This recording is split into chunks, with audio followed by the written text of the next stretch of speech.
Поэтому 9 добрых кланов объединились в кланы справедливости, чтобы уничтожить секту. Битва была жестокой, но в конце концов кланы справедливости уничтожили многих членов секты. Затем они встретились с лидером секты, темным лордом Юбабом, который не испугался и не видел ничего плохого в своей секте. Он также не понимал, почему на него напали. Кланы справедливости объяснили, что они пригласили его вступить в Лигу маршалов, но он отказался, хлопнув в ладоши перед их посланником. Пхан защищался, говоря, что посланник оскорбил одного из его учеников. Однако кланы справедливости не поверили ему и попросили его доказать свою невиновность, если у него есть хоть капля здравого смысла. Но Пхан не испугался и не отказался от битвы с ними, он верил, что он непобедим. Затем кланы справедливости напали на него и атаковали. Башан был настолько уверен в своей победе, что если бы он проиграл, то предпочел бы превратиться в соленую рыбу. К сожалению, он действительно превратился в соленую рыбу, как и думал. Так что, похоже, он не смог победить кланы справедливости и теперь живет жизнью рыбы. 13 лет спустя он все еще живет в руинах штаб-квартиры секты, на вершине горы, со своим сыном Рёнджи, вдали от всех. Однажды он слышит, как кто-то входит в дом и так пугается, что прячется за своим троном. К счастью для него, это всего лишь Рёнджи, который вернулся из магазина, расположенного в горах. Башан взволнованно выходит из-за трона, когда видит, что это его сын. Он обнимает и целует его, радуясь, что тот вернулся. Он переживал, что с ним могло что-то случиться, ведь Рёнджи не было дома целых 6 минут. Рёнджи объясняет, что все в порядке, он просто ходил за продуктами. Бахан боится, что Рёнджи случайно проговорится, что он маленький темный лорд, и его схватят. Рёнджи не видит в этом ничего страшного и говорит, что в районе под горами много людей. Он хочет еще раз сходить туда и остаться там подольше. Он просит разрешения у Бахана, но тот отказывается, говоря, что это слишком опасно. Он боится, что кланы правосудия, злодеи из его истории, могут схватить его. Рёнджи говорит ему, что в кланах правосудия есть хорошие люди, потому что он видел, как они помогают пожилым и обездоленным. Однако Бахан говорит ему, что они хорошо относятся только к простым людям. Они очень жестоки ко всем последователям культа, включая пожилых и обездоленных. Рёнджи пугается, услышав это. Он не может поверить, что есть последователи культа, которых уже схватили кланы правосудия. Бахан рассказывает ему историю о том, как он решил спрятаться в развалинах, чтобы выжить. Теперь все успокоилось, потому что кланы правосудия становятся сильнее. У культа нет ни единого шанса. Он также боится, что если его схватят, Рёнджи останется один и будет беспомощен. Рёнджи слышит эту историю и плачет. Бахан говорит ему, что единственный способ выжить для него – это скрыть свою истинную сущность. Он должен получить свидетельство о благонадежности и тоже вступить в клан правосудия. Когда он унаследует культ, он автоматически будет причислен к клану правосудия. Свидетельство о благонадежности выдает Лига маршалов, и благодаря ему Рёнджи сможет жить лучше. Он сможет основать свой клан, получить ипотечный кредит и жить свободно. Рёнджи спрашивает, не может ли Колт просто поделать свидетельство, но Башан отвечает, что нет. Он хочет, чтобы Рёнджи усердно работал над получением свидетельства, потому что это его судьба. Он даже нашел для него престижную школу в мире маршалов, Академию Лиги Справедливости. В ней 9 лет преподают лучшие учителя, используются передовые методики обучения, плата за обучение невысокая, есть столовые, общежития. Академия Лиги Справедливости существует уже более 100 лет. Раньше она была предназначена для Лиги маршалов, но после того, как культ клана Справедливости был уничтожен, Академия стала местом, где обучают будущих воинов справедливости. Только те, кто обладает исключительными способностями и талантом, могут окончить Академию и получить свидетельство о благонадежности, выданное Лигой маршалов. Рёнджи может сразу же отправиться в горы, чтобы подать заявление. Рёнджи очень хочет поехать в горы. Он немедленно собирается в путь. Пхан предупреждает его, чтобы он никогда не раскрывал свою личность повелителя тьмы, и чтобы быть в полной безопасности. Он договорился с правой рукой и мастером перевоплощения культа Ли Дангфаном, чтобы тот сопровождал Рёнджи и защищал его любой ценой. Ли и Рёнджи быстро отправляются в путь, а Башан прощается с ними. Рёнджи хочет преуспеть в учебе и получить свидетельство о благонадежности и реформировать культ. Они с Ли прибывают в академию и поражаются ее виду. В очереди на зачисление стоит много студентов, и Рёнджи присоединяется к ним. Охранник просит их построиться и не пускать в здание никого из учеников культа. Он повторяет, что они должны быть начеку, чтобы никто из последователей культа не проник в кампус. Он даже обращается к тем, кто может его услышать, и просит их не рисковать. Если они обнаружат кого-то из последователей культа, то немедленно убьют. Рёнджи и Ли начинают нервничать, но продолжают стоять в очереди. Дверь в кампус открывается, и оттуда вылетает парень. Он спрашивает, за что его ударили, объясняя, что он не является последователем культа. Мужчина, который его вышвырнул, это начальник охраны Кан и один из преподавателей академии. Он появляется и указывает на то, что у парня на груди изображен символ культа. Парень начинает показывать другой символ на спине, говоря, что он сам придумал дизайн костюма, который сейчас на нем. Второй символ Том, и вместе с первым символом на костюме написано «Культ». Это имя парня. Кинг не верит ему и сразу же бросает парня на пол. Это пугает Рёнджи и Ли. Кан приказывает другим охранникам отвести культа на бойню, что пугает их еще больше. Охранник продолжает повторять, что последователям культа не стоит пытаться проникнуть сюда, потому что они умрут, если их обнаружат. Рёнджи спрашивает Ли, что им делать, и Ли говорит ему успокоиться, потому что на них нет никаких символов культа. К сожалению, в это время появляются другие охранники и бьют в гонг, объявляя, что сын Темного Лорда снова появился в мире боевых искусств. У них даже есть манекен, одетый как Рёнджи, чтобы предупредить людей, если они увидят кого-то в такой же одежде. Рёнджи никогда еще не чувствовал себя таким напуганным и побежденным. Некоторых людей не пропускают, потому что они одеты в похожую одежду. Хан замечает плачущего Рёнджи и просит его встать. Рёнджи так напуган, что не может пошевелиться, и Ли решает разобраться с этим, пока не стало слишком поздно. Он переодевает Рёнджи в девушку прямо на месте. Король и остальные, смущенно краснея, смотрят на Рёнджи, который теперь выглядит как девушка. Хан чувствует себя неловко из-за того, как Рёнджи одет. Он просит Рёнджи немедленно пройти в здание университета, потому что его внешний вид неприемлем. Рёнджи так и делает, а переодетый Ли идет рядом с ним. Они проходят проверку. Рёнджи не понимает, почему он должен переодеваться в девушку. Ли объясняет, что если он будет выглядеть как девушка, то никто не заподозрит в нем Темного Лорда. Это имеет смысл, и Рёнджи решает остаться в таком виде. В этот момент на них нападает девушка с копьем, но они успевают увернуться. Девушка, которая напала на них, похоже, знает, что они из секты, и требует, чтобы они сдались. Это Ю Минджу, дочь лидера Лиги маршалов и директора дисциплинарного отдела. Рёнджи снова начинает дрожать от страха. Ли думает, что у него нет другого выхода, кроме как сразиться с Минджу, чтобы защитить Рёнджи. К удивлению Ли, Минджу думает, что он переоделся в женщину, чтобы приставать к бедной девушке Рёнджи. Она знает, что он из секты, но не думает, что Рёнджи тоже из секты. Поэтому она направляет копье на Ли. Ли решает раскрыть свою личность и подыграть Минджу.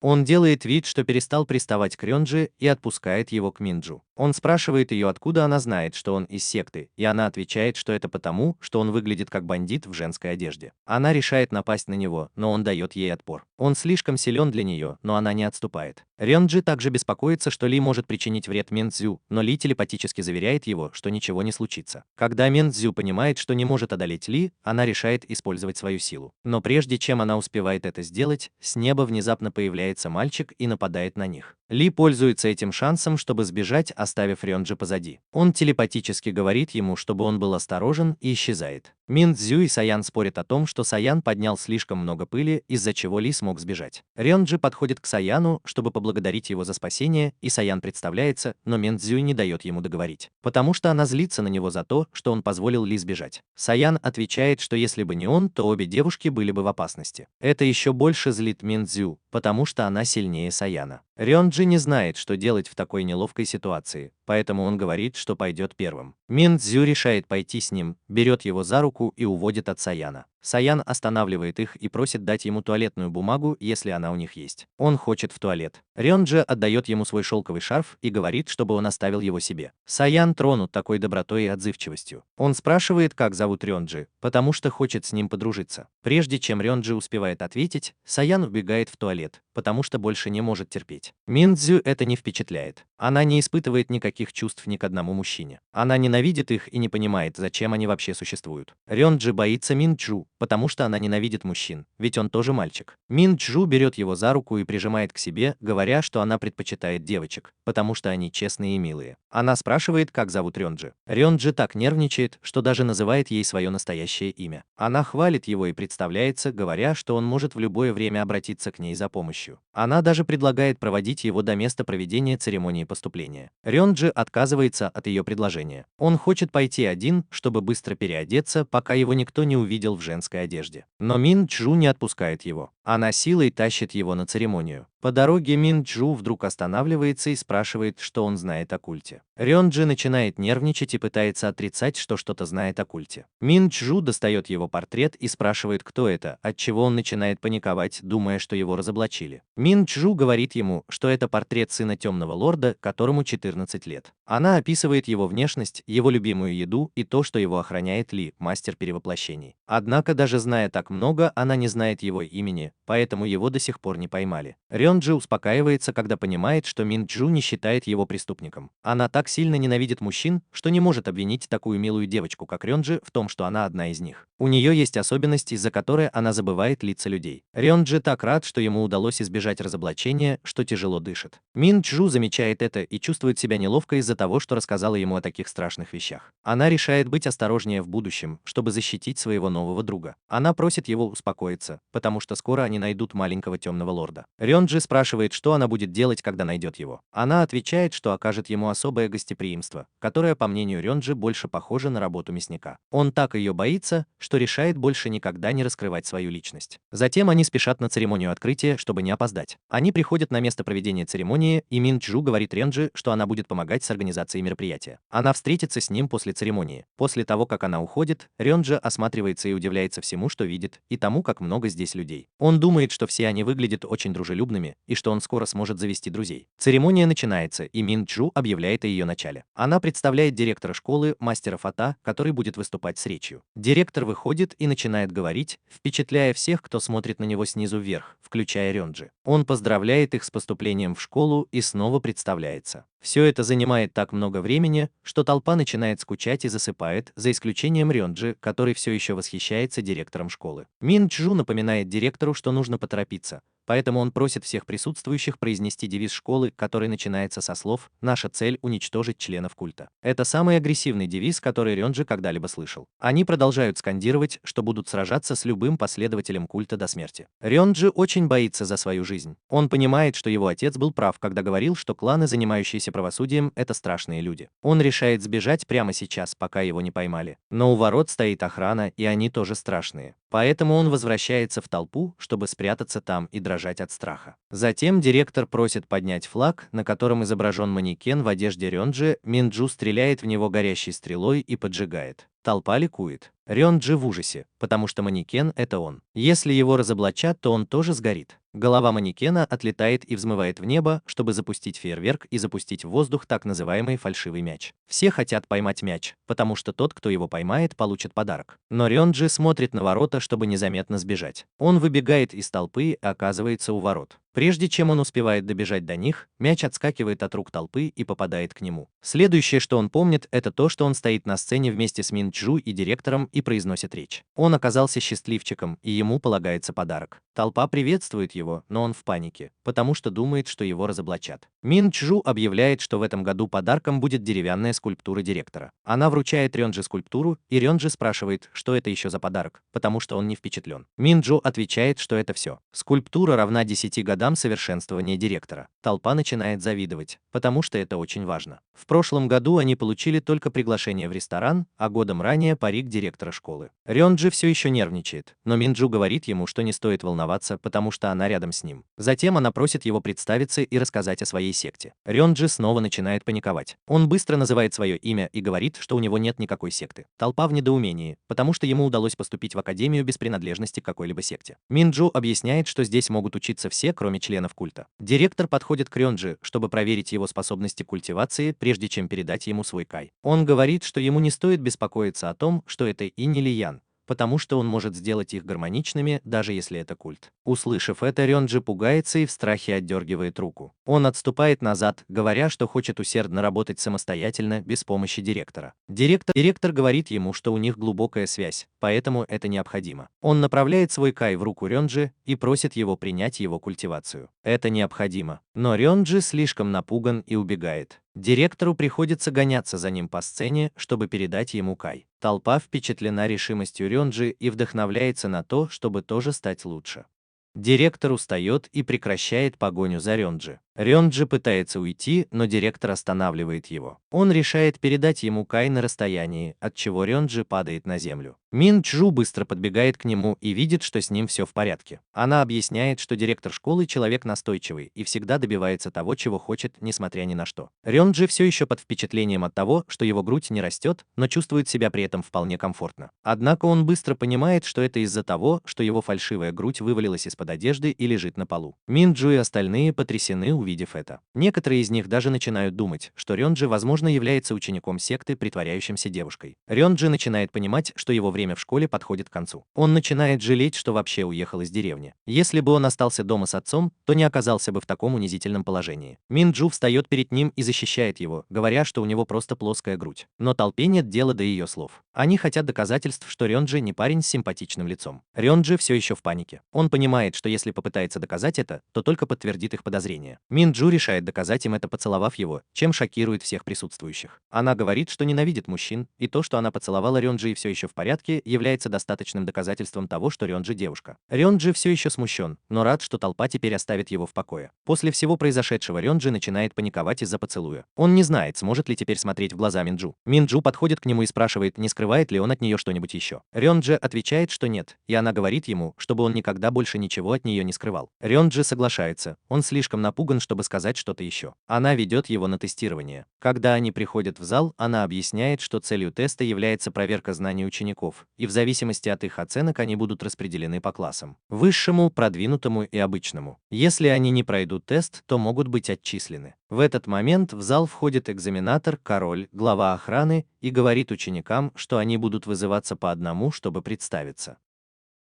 Первой вызывают Минджу, она из секты горы Хуа. Рэнди поражен ее знаниями, ведь она так много знает об академии, хотя сама только первый год здесь учится. Минджу объясняет, что она выросла в академии, потому что ее секта очень тесно сотрудничает с Лигой Справедливости. Последним представляется Рэнди. Он нервно произносит свое имя и говорит, что у него нет секты. Канг свысока смотрит на людей, у которых нет секты. Он не понимает, почему Академия вообще их принимает. Затем они переходят к тестам. Первый тест на скорость. На выполнение дается 30 минут. Они должны пробежать 50 кругов вокруг арены. Но Рэнди должен пробежать 100 кругов, потому что у него нет секты. Цин надеется, что он сразу же выбудет из соревнования, но Рэнди пробегает 100 кругов за считанные секунды, чем удивляет его. Минджу подходит к Рэнди, уставшему от бега. Она говорит ему, что не смогла его догнать, потому что он бежал слишком быстро. Она думает, что это из-за того, что Рэнди обладает силой директора Академии. Канг удивляется, услышав это, потому что его не было там, когда Рэнди поймал фальшивый мяч. Он злится и мысленно клянется, что устранит его в следующем раунде. Третий тест тактический. Студенты должны попасть 3 ножами в цель, и если хотя бы один из ножей попадет в цель, они пройдут испытание. Когда настает очередь Рёнджи, он с легкостью бросает все 3 ножа и попадает точно в яблочко. Это впечатляет всех студентов, но только не Канга. Он решает провалить Рёнджи на экзамене. В любом случае Мин Чжу заступается за Рёнджи, потому что так не должно быть. Но Канг говорит ей, что как главный экзаменатор он может делать все, что захочет. Он может перевести ее в общий класс, если она не замолчит. Мин Чжу этого не хочет, поэтому она замолкает. Вдруг еще одна студентка начинает забрасывать Цин семечками. Это девушка из секты Подсолнуха, которая ненавидит несправедливость и всегда громко заявляет о себе. Канг не знает, кто она такая и почему она здесь. Девушка представляется и заступается за Рёнджи, потому что он отличный студент. Она спрашивает, не собирается ли Канг и ее тоже провалить на экзамене, потому что она заступилась за другого человека. Канг спрашивает, какие оценки она получила на предыдущих экзаменах. Девушка из секты Подсолнуха отвечает, что она провалила оба экзамена, а это значит, что она уже в общем классе. Канг не хочет ее слушать и не хочет, чтобы она представляла свою неизвестную секту, поэтому он прогоняет ее. Девушка из секты Подсолнуха говорит ему, что ее секта была очень популярна еще до рождения Канга. Она была хорошо известна в мире боевых искусств. Канг начинает думать, что возможно у Раймен есть какие-то удивительные приемы, раз она так уверена в своей секте, несмотря на то, что провалила экзамены. Он решает сразиться с ней, и если он победит, то она должна будет немедленно покинуть Академию. Раймен соглашается и говорит, что если она победит, то хочет, чтобы Канг признал заслуги Рёнджи и извинился перед ним. Они занимают свои позиции, и Раймен готовится к атаке на Канга. Когда король спрашивает ее, почему она так поступает, она просит его успокоиться, потому что сама еще не готова. Очевидно, что она напугана и не так сильна, как он. Канг злится и тут же набрасывается на нее с кулаками. Райминг терпит боль и сразу же признает свое поражение. Канг вспоминает секту Подсолнух, которой руководил отец Райминга. Райминг всегда уважала своего отца, считая его одним из лучших бойцов в их стиле, но Канг говорит ей, что он был не так уж хорош. Он был лучшим в том, что умел убегать и получать удары. Раймон злится на Канг за эти слова, но Кангу все равно, потому что он считает их секту никчемной. Раймонд обижается и снова пытается напасть на Канг, но та отбрасывает его к краю сцены и называет трусливой дочерью. Райминг не может сдержать слез, и это трогает Рёнджи, напоминая ему об отце. Отец Райминг был вынужден заботиться о ней, в то время как Рёнджи заботился о своем отце. Он сочувствует ей и понимает, что она должна продолжить дело своего отца. Райминг встает, чтобы продолжить бой,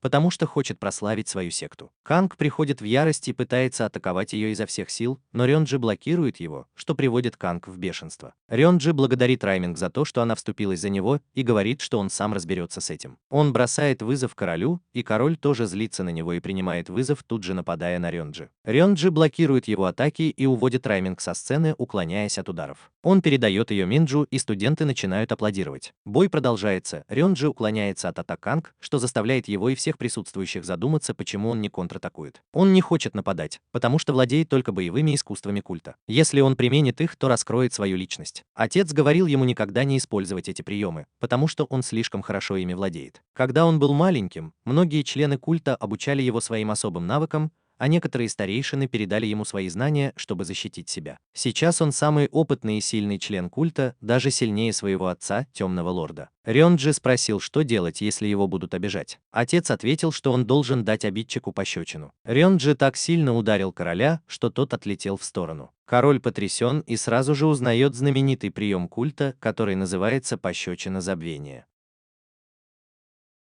Он понимает, что Рёнджи член культа. Он поднимается и пытается ударить Рёнджи, но не успевает, потому что его охватывает желание. Это особенность приема.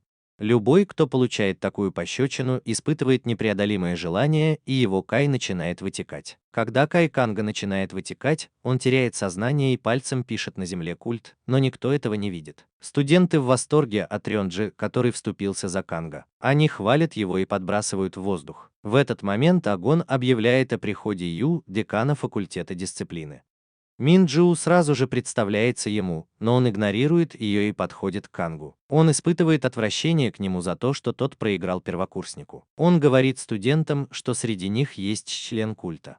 Он просит, чтобы тот, кто является членом культа, вышел и умер с честью. Рэнди снова начинает паниковать. Ю говорит, что раз первокурсник избил Канга, то он должно быть и есть последователь культа. Мин Чжу бросается на помощь Рэнди и объясняет, что Рэнди силен благодаря кай, который он получил от директора школы. Но Ю говорит, что от него пахнет культом, и это пугает Рэнди. Затем он вызывает свидетеля, который может указать на последователя культа. Ю вызывает помощников, которые приводят Саяна, который лежит на носилках, корчась от боли. Ю просит его указать на последователя культа, и тот тут же встает с носилок и ползком добирается до Рэнди. Он не говорит, что Рэнди и есть последователь культа. Он просто рад, что с ним все в порядке. Он объясняет, что на шелковом шарфе, который Рэнди дал ему, был яд, которым пользуются последователи культа. Он подозревает, что кто-то из членов культа хотел навредить Рэнди и отравил шарф. Ю объясняет, что это за яд, который используется только в культе. Он бесцветный и не имеет запаха, но может быть очень опасным при попадании на кожу. Рэнди задумывается и понимает, что на самом деле это соус, который они изобрели для приготовления рыбы на гриле. Он и Ли использовали смесь перца чили с другими ингредиентами, чтобы приготовить соус, который подходил для его отца, Башана, Темного Лорда. После того, как он превратился в рыбу, у него появилась аллергия на обычный рыбный соус. Поэтому они сделали экстракт, который был бесцветным и не имел запаха, чтобы он был менее крепким и приятно пах. Ринджи тоже использует этот соус, потому что готовит для своего отца. Поэтому он взял его с собой в академию на обед, и каким-то образом соус пролился на шарф.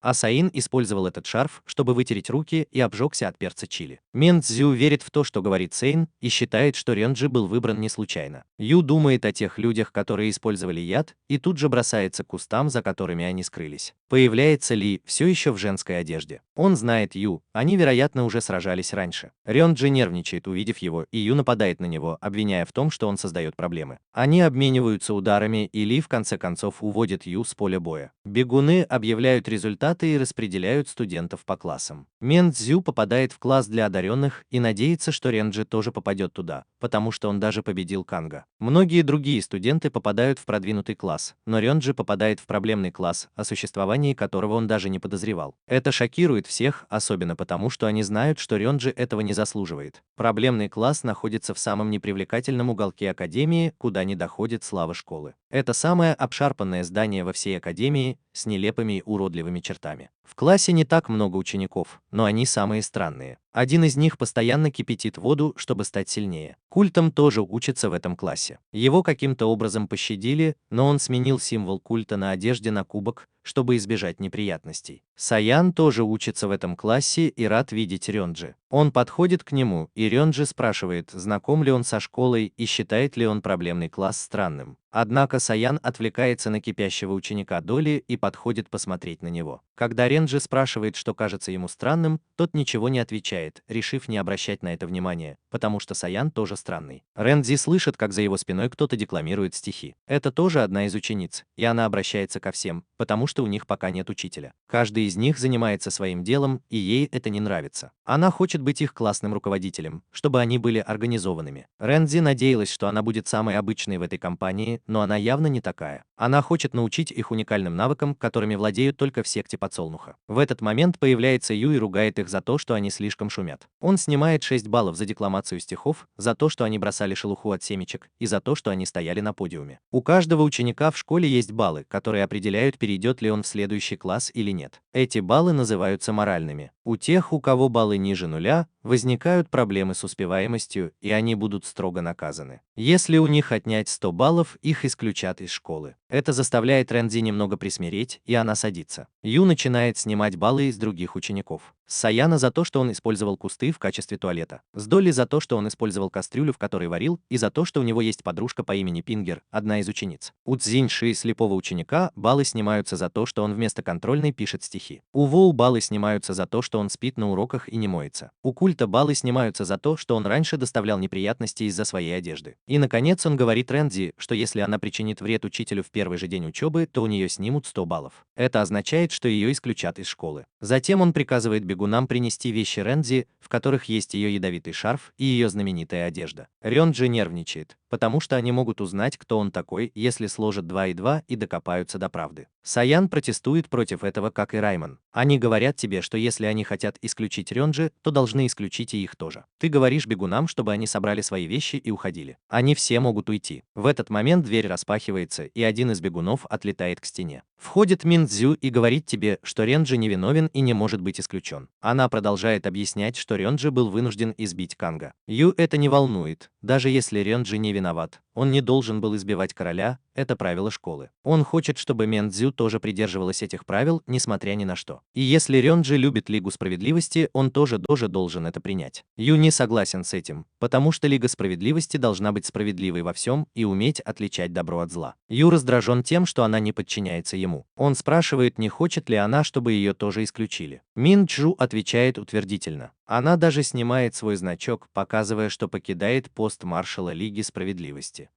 Она переводится в класс проблем. Ей все равно, что это Лига Справедливости, она не потерпит несправедливого отношения. Ю напоминает ей, что она дочь маршала Лиги, будущий лидер. Она говорит ему, что знает, что ее дисквалифицируют, но ее это не волнует.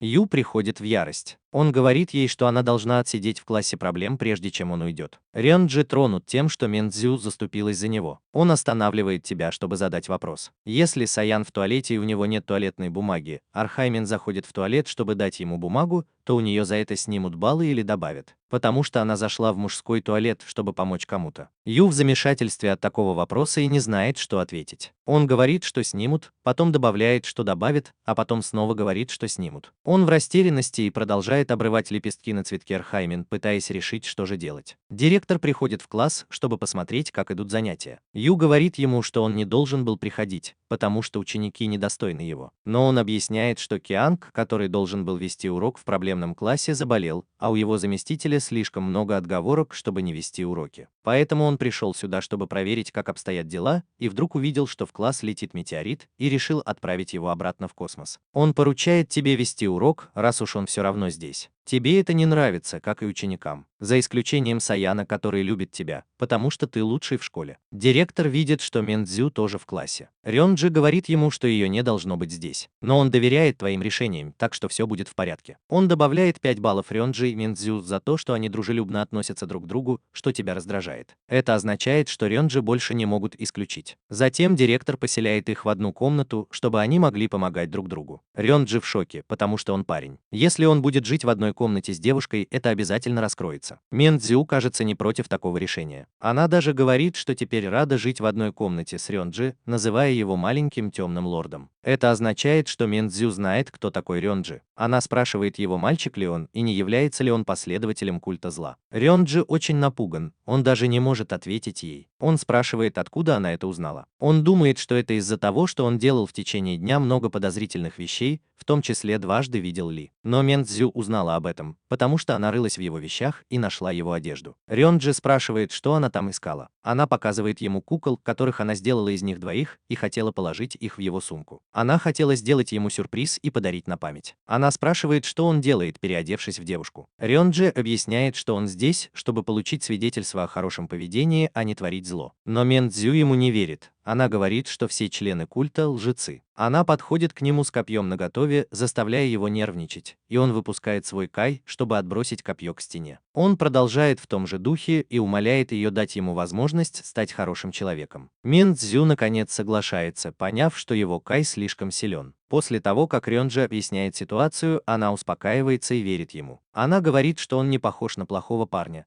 потому что он был дружелюбным и добрым весь день. Но он все равно из культа, поэтому она не знает, что делать. В конце концов, она решает все равно сообщить об этом в школу. Рёнджи умоляет ее не делать этого, надув губки и мило хлопая ресницами. Минджу нравится его лицо, и она не может устоять перед ним. Поэтому она решает, что не будет докладывать о нем. Она будет наблюдать за ним, и если он не окажется плохим человеком, позволит ему получить аттестат. Рёнджи испытывает облегчение и радуется, что она дала ему шанс. Затем она вспоминает, что раньше целовала его, и все это видели. Она так смущена и напугана, что люди могут узнать, что она целовалась с мальчиком. Поэтому она просит его продолжать притворяться девочкой, чтобы не опозорить свой клан. Рёнджи соглашается. Он рад, что не все члены Лиги Справедливости такие ужасные. Но он меняет свое мнение, когда Минджу угрожает, что если он снова ед ей, она раскроет его секрет и отправит к отцу. Они ложатся спать, и Рёнджи не может уснуть. Он думает о своем отце и о задании, которое должен выполнить. Минджу тоже не дает ему уснуть. Она разговаривает во сне и вдруг начинает злиться при мысли о мужчинах, размахивая своим копьем, а потом прижимается к Рёнджи, чтобы обнять его, когда думает о симпатичных девушках. Это такая ситуация, когда Рёнджи не может расслабиться. На следующий день Минджу чувствует себя отдохнувшей после хорошего сна, а Рёнджи выглядит как ходячий мертвец, потому что он не сомкнул глаз. Они знакомятся с остальными членами Лиги Справедливости. В это время появляется Ты в плохом настроении. Он не хочет учить этих студентов. Он говорит им, что будет учить их в самой строгой манере и самым суровым образом. Он хочет провести еще один тест на пригодность. По его тону понятно, что это своего рода наказание, а по выражению его лица можно догадаться, что он настроен серьезно. В этом испытании они будут сражаться друг с другом в пределах очерченного круга. Тот, кто будет выбит из круга, потеряет 5 очков, а победитель получит 5 очков. Минджу втайне от Рёнджи говорит, что Ю единственный учитель в школе, который преподает кай, в то время как остальные учителя сосредоточены на боевых искусствах. Рёнджи начинает беспокоиться из-за того, что у него есть кай, как у директора школы. Минджу говорит ему, что она будет соревноваться с ним, чтобы его не разоблачили. Ю появляется рядом с ними и возражает. Он говорит, что поскольку у Рёнджи есть кай директора школы, он будет слишком опасен для своих одноклассников, поэтому он должен соревноваться с ним. Рёнджи начинает еще больше волноваться. Испытание начинается, и Минджу идет первой вместе с Цзиньцзи. Она беспокоится, что Рёнджи могут разоблачить, потому что Ю – мастер кай, который изучал все виды кай, включая культы. Если Рёнджи хоть раз нападет на него, то ему конец, потому что Ю мгновенно его уничтожит. Она проходит испытание, потому что Цзиньши вышел из круга из-за своей слепоты. Следующей парой становится Культ и Пингер сразу же побеждает. Следующей парой становятся Саян и Дали. Они оба сражаются, используя боевые приемы, не применяя кай, и оба терпят поражение. Последней парой становятся Рифма и Вонючка, студент с дурным запахом изо рта. Рифма начинает с того, что читает свои приемы из книги. Вонючка выбивает ее из круга, пока она отвлекается, и побеждает. Все студенты ужасно справляются с испытанием, поэтому они быстро заканчивают. Ю надеется, что Рёнджи не разочарует его, ведь сейчас их очередь сражаться. Минджи волнуется за Рёнджи, но тот говорит ей, что все в порядке. Он подходит к кругу, и Ю тоже встает в него. Ю все еще злится на Рёнджи за то, что тот унизил его накануне, и хочет убедиться, что на этот раз его исключат по-настоящему. Он сразу же нападает, и Рёнджи защищается, используя кай директора школы, который он собрал в своей ладони. Минджи с облегчением видит это, но замечает, что Ю все еще злится. Он хочет преподать Рёнджи урок и продолжает нападать на него. Рёнджи блокирует удар, и Ю усиливает свой кай, чтобы нанести более мощный удар. Он не успевает вовремя защититься и получает удар, но выдерживает его, хотя его одежда рвется. Затем он начинает беспокоиться, что если его одежда совсем порвется, то другие увидят, что он мальчик. Он смотрит на Минджи в поисках помощи. Минджи спрашивает, как он мог испортить одежду девушки, и, рифмуя слова, называет его всякими грязными словами за этот подлый поступок. Ю просит Саяна отдать его одежду Рёнджи, на что Саян замечает, что Ю использует грязные приемы, чтобы победить. Ю раздражается и спрашивает Рёнджи, почему тот беспокоится о том, что его одежда порвана. Он говорит ему, что если бы он сражался с членом культа, то у него не было бы даже возможности пожаловаться, потому что даже секундное отвлечение могло бы стоить ему жизни. Вот насколько опасен культура. Он просит Рёнджи относиться к нему как к настоящему члену культа. Это злит Рёнджи, потому что он знает, что члены культа так не поступают. Поэтому он решает продолжить бой в таком состоянии. Он изо всех сил пытается удержать тебя, Кай, но ты слишком силен и продолжаешь отталкивать его. Если он выйдет из круга, его исключат, а он этого не хочет. Ты замечаешь, что Рёнджи прячет в своем теле еще одного Кая и просишь его выпустить его на волю. Но Рёнджи отказывается. Однако он усиливает свой Кай, пока тот не покидает его тело и не отталкивает тебя, переходя в него. Ты не хочешь покидать круг и рисковать, чтобы Рёнджи набрал очки. Поэтому ты парируешь его удар, чтобы замедлить его.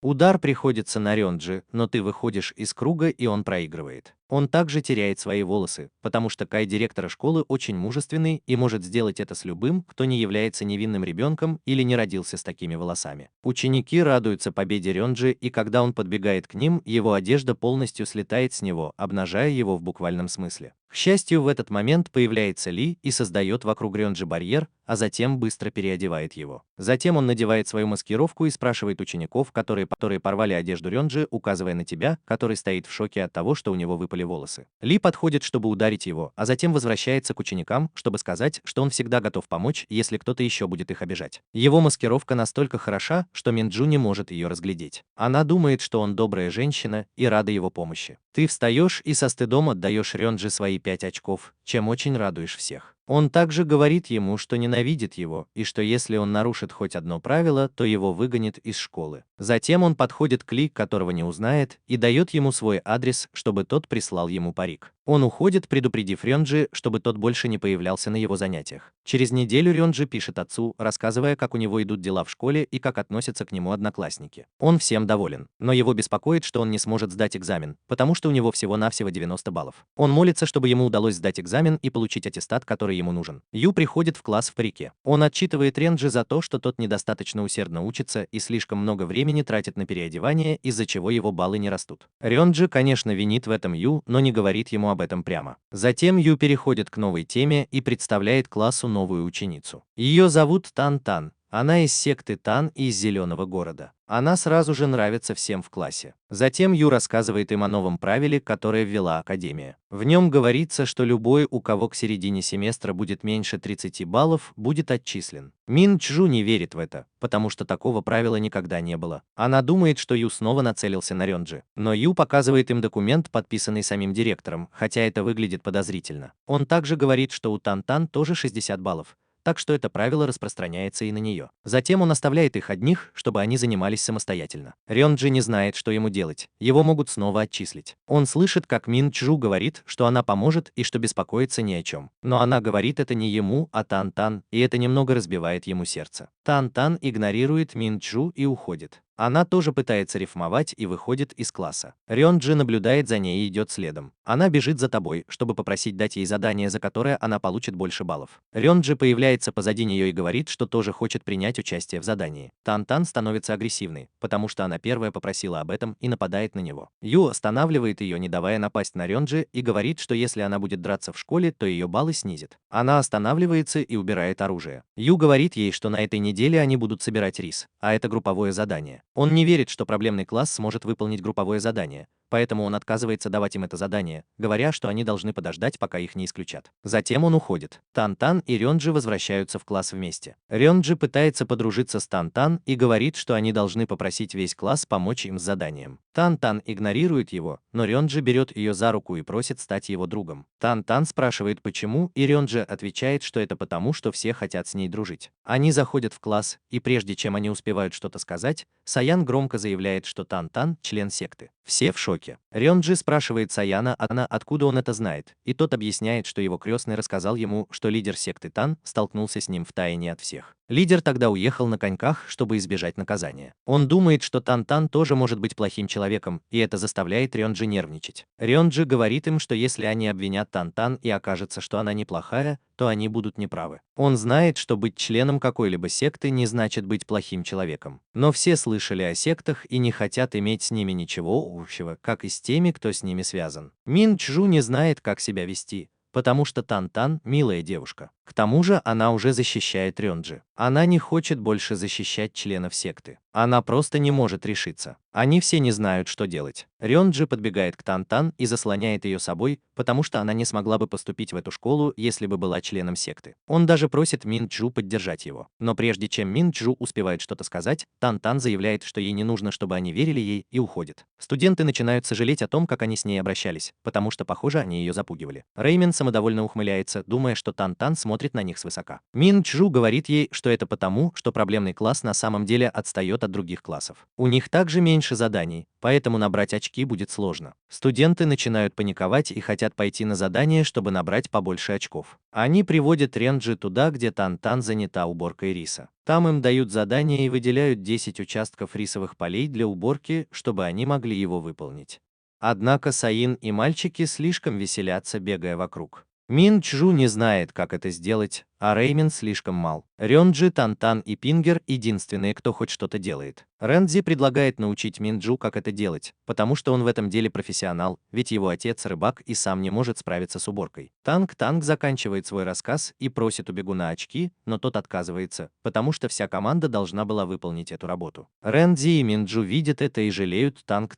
Танг понимает, что если она будет ждать своих одноклассников, то не успеет. Поэтому она использует машину, похожую на тележку, чтобы собрать рис самостоятельно и немного быстрее. Она хочет поскорее закончить работу. Остальные видят ее новую машину и удивляются. Рэнзи спрашивает, что это такое, и Танг вспоминает, что Рэнзи защищал ее и решает рассказать ему. Они все получают машины, которые помогают им быстрее справляться с работой. В итоге они успевают собрать весь необходимый рис до заката и получают свои очки. Однако очков всего 10, то есть каждый из них получает по одному очку. Бегун уходит, чтобы сдать их результаты и получить новое задание. Пока его нет, Саен подходит к Танг, чтобы извиниться за то, что он сказал раньше. Остальные тоже говорят ей, что они были неправы, и Танг счастливо это слышать. Бегун возвращается с новым заданием, которое заключается в том, что они должны пойти в баню отдельно, мальчики и девочки. Рэнзи в шоке, потому что это означает, что ему снова придется раздеться. Все это время, пока ученики идут в баню, Рэнзи потеет. Он знает, что его разоблачат, куда бы он ни пошел. Но потом оказывается, что задание заключается в том, чтобы они просто прибрались в помещении, а не мылись. Рёнджи так рад, что ему не нужно раздеваться. Пока они с Танг пытаются починить ее инструменты, Пингер открывает один из кранов с водой, и в ванну, где они все сидят, выливается много воды. Они все решают принять ванну, и Рёнджи снова начинает паниковать. Он пытается выбраться из ванны, но один из бинтов Танг цепляется за его юбку. Когда он пытается отойти, его юбка слетает, и ему приходится сесть в воду, чтобы спрятаться. Он в ужасе, и остальные замечают это по его лицу. В этот момент они слышат громкий голос Саяна, и в их комнату через стену влетает нож. Они беспокоятся за мальчиков и решают пойти и помочь им, оставив Рёнджи и Танг одних. Рёнджи сидит в воде в юбке и чуть не тонет. Он хватается за футболку Танг, чтобы выбраться из воды, и случайно обнажает ее спину, покрытую шрамами, которые она пытается скрыть бинтами. Рёнджи пытается расспросить Танг о ее шрамах, но они снова слышат, как мальчики ссорятся. Рёнджи решает пойти посмотреть, что происходит, но Танг-Танг просит его не ходить туда. В этот момент они слышат, как один из мальчиков спрашивает Саяна, в каком классе учится Танг-Танг. Танг-Танг пугается и выбегает из комнаты. Рёнджи следует за ней, и они заходят в ванную для мальчиков. Саян спорит с несколькими мальчиками, которые хотят первыми принять ванну, говоря, что из-за проблем с классом вода станет грязной. Саян злится и пытается подраться с ними, но его останавливают. Танг-Танг подходит к мальчикам и обращается к толстяку, называя его Шисин. Шисинг родом из Зеленого города. Он достает хлыст и спрашивает ее, где она была до того, как он ее ударил. Рёнджи просит его остановиться, но Шисинг говорит, что он просто наказывает свою служанку, и это не его дело. Однако Рёнджи вмешивается и останавливает Шисинга, когда тот собирается нанести второй удар. Шисинг выливает воду ему на голову, и брызги попадают на Тан-Тан. Рёнджи приходит в ярость и подходит к Шисингу, но Минджу останавливает его, потому что если он вступит в драку, то потеряет баллы. Именно этого и добивается Шисинг, чтобы проблемный класс исключили. Он ненавидит Тан-Тан, называя ее ученицей секты, и говорит, что она заслуживает насмешек и издевательств. Пингер приходит с одним из бегунов, который снимает с Шисинга 20 баллов. Но Шисинг говорит ему, что Тан-Тан сама начала драку. Бегун спрашивает Тан-Тан, и она подтверждает это. Таким образом, Тан-Тан потеряла большую часть своих баллов, взяв вину на себя. После того, как бегун уходит, Шисинг продолжает издеваться над проблемным классом, говоря, что они не могут здесь мыться и должны прислуживать ему, чтобы у них было лучшее будущее. К счастью, Ю приходит с бегуном и говорит Шисингу, что он не прав. Шисинг пытается оправдаться, говоря, что школа тратит ресурсы на проблемный класс. Это так злит Рифму, что она хочет с ним подраться. Однако Ю говорит ей, что драки запрещены, но дуэли разрешены. Проблемный класс рад этому, а Шисинг напуган. Он говорит, что хочет сам выбрать себе противника,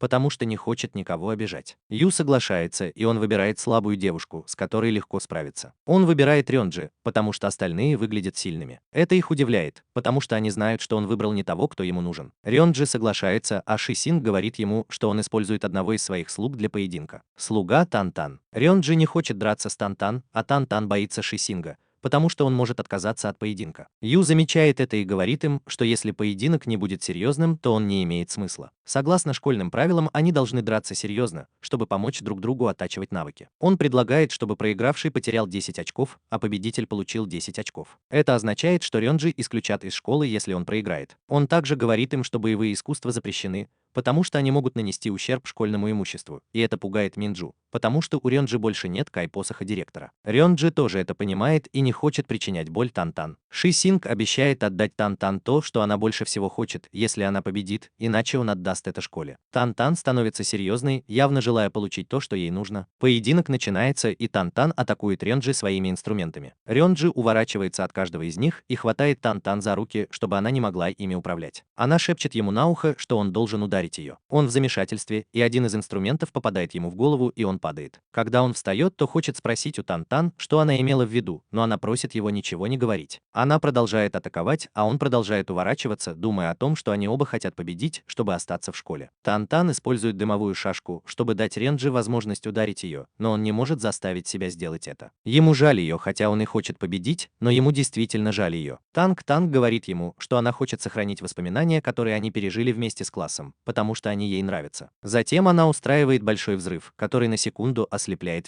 всех. Когда дым рассеивается, они видят, что Рёнджи держит Танг-Танг в своих руках, и, похоже, он победил ее. Ю не нравится такой исход, потому что он ничего не видит, но он все равно дает Рёнджи 10 очков. Шисинг говорит, что хочет кое-что сообщить. Он указывает на Рёнджи и говорит, что тот является последователем культа, и у него есть доказательства. Это шокирует Рёнджи. Мин Цзю спрашивает, может ли он это доказать, и Шисинг отвечает утвердительно. Он объясняет, что Танг-Танг не общительна и не стала бы защищать человека, которого только что встретила. Единственная причина, по которой она это сделала, заключается в том, что они из одной секты. Поскольку Танг-Танг является последовательницей культа, это означает, что Рёнджи тоже. Остальные не верят этому объяснению. Тогда Шисинг достает одно из личных оружий королевы похоти – вилку для фруктов. Все начинают паниковать, потому что они слышали о вилках для фруктов, которые, по слухам, королева похоти использовала для того, чтобы есть сердца людей. На самом деле это просто заколки для волос. Саян спрашивает Шисинга, откуда у него эта заколка, и тот объясняет, что она принадлежит Танг-Танг. Она держала ее в руках, когда ее нашли в возрасте 3 лет, после того, того, как ее родители покончили с собой, чтобы избежать наказания. Танк просыпается и говорит, что это просто заколка для волос с ее именем, а не оружие культа. Но Ши Цин говорит, что это вилка, и имя на ней принадлежит младшей сестре королевы разврата, которая была женой лидера культа. Это уже достаточно веское доказательство. Тан побежден и не знает, что сказать, а Ши Синг доволен своими рассуждениями. Юань сердито забирает у Ши Синга булавку и ругает его за то, что он принес ее в школу. Он беспокоится, что если оставшиеся члены культа придут за ней, то это подвергнет школу опасности. Он забирает булавку, чтобы сообщить об этом. Он также говорит им, что все ученики в школе были проверены лично директором,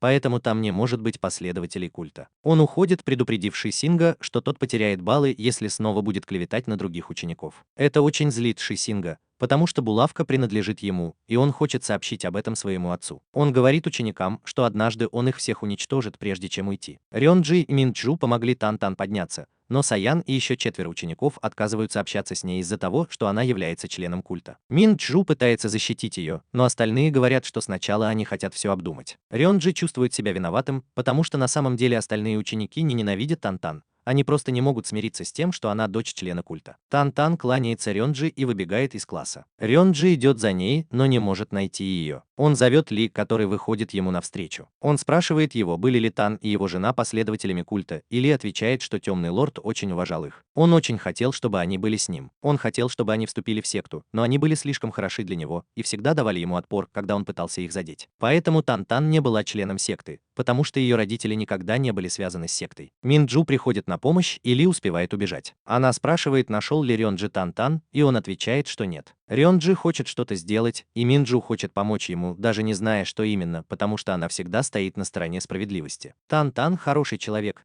и когда хорошему человеку нужна помощь, Минджу не будет просто стоять в стороне и смотреть. Рёнджи рад это слышать и рассказывает ей свой план. Он надевает свою обычную одежду и ночью пробирается в общежитие Ши Синга, подслушивает, как Ши Синг ругает Тан за то, что она выставила его посмешищем перед классом. Затем он показывает ей портрет Рёнджи, но на нем лицо замазано чернилами. Он описывает его, но признается, что не знает, как он выглядит. Однако ему все равно, кто это. Он хочет, чтобы Тан надела похожую одежду и выбрала любого мальчика из класса, чтобы переодеть его, предварительно вырубив. Он хочет подставить кого-нибудь, чтобы его выгнали из школы, но Тан не хочет этого делать, говоря, что Рёнджи остальные и ее друзья. Ши Синг смеется над ней, потому что, если бы они действительно были ее друзьями, она бы не была сейчас с ним. Он говорит, что они выгнали ее, потому что не хотят, чтобы их ассоциировали с сектантами. Но Тан это не волнует, она не хочет предавать своих друзей. Ши Синг бьет ее по лицу и говорит, что в Зеленом городе ей больше не рады, и он ее прогоняет. Он хочет, чтобы она вернула долг,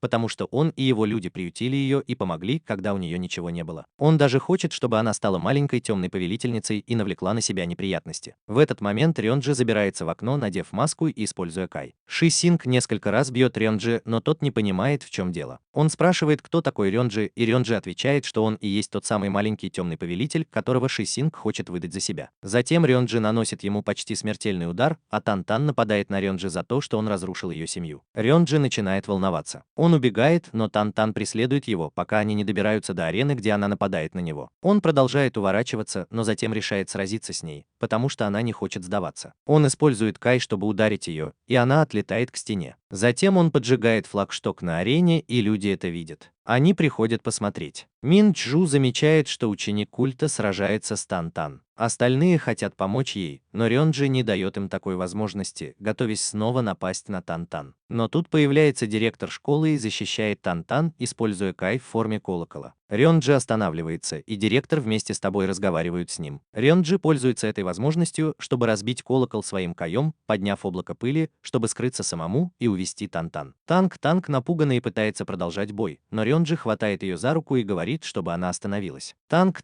понимает, что это он, и плачет у него на плече. Ее бомбы взрываются, и поднимается густой дым.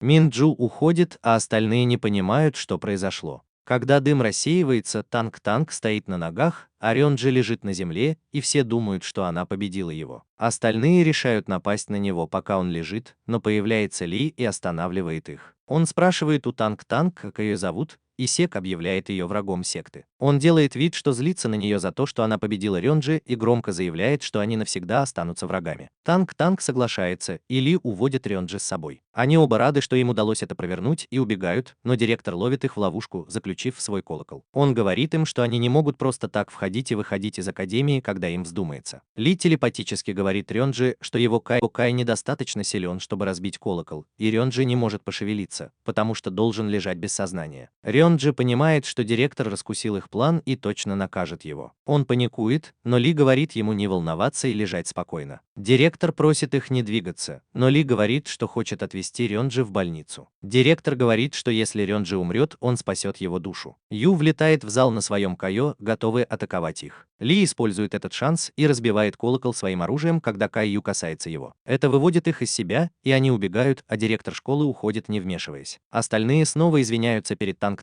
за то, что обидели ее. Затем они начинают подозревать, что Рёнджи может быть тем самым маленьким темным лордом, потому что у них одинаковый рост, телосложение и цвет волос. В этот момент появляется Мин Цзи и говорит им, что Рёнджи пострадал в результате драки между Танг и маленьким темным лордом. Это приводит их в замешательство. Директор выходит на сцену и объявляет, что поскольку Танг победила маленького темного лорда, ее баллы снижаются с 61 до 0. Это радует ее друзей, потому что теперь она сможет перейти в следующий класс. И ее секта больше не будет ассоциироваться с культом.